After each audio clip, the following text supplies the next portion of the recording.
Given the decades of use of ketogenic diets to treat certain cases of pediatric epilepsy, a body of safety data has accumulated.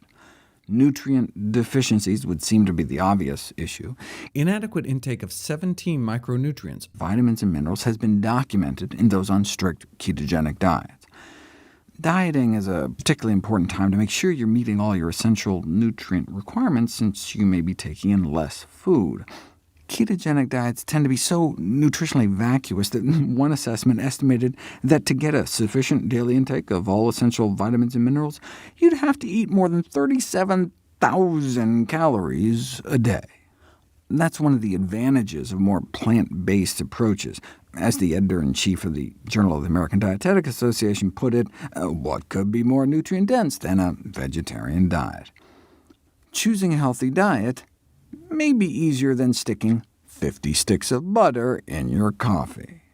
And we're not talking about just not reaching your daily allowances. Children have gotten scurvy on ketogenic diets, and some have even died from selenium deficiency, which can cause sudden cardiac death.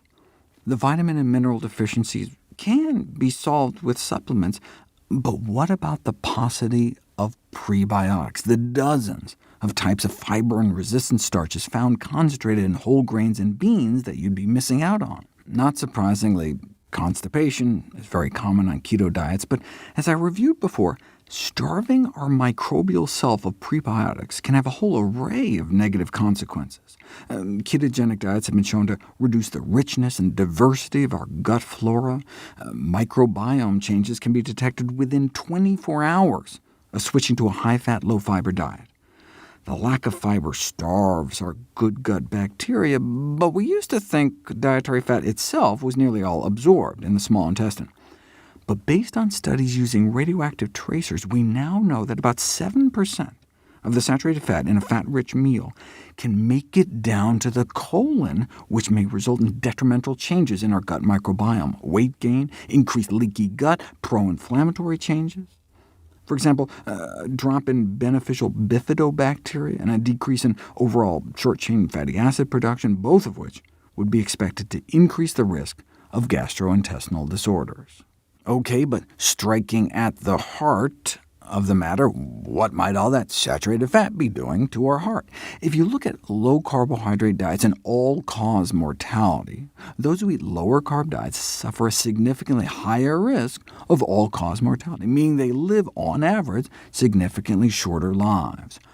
From a heart disease perspective, though, it matters if it's an animal fat or plant fat.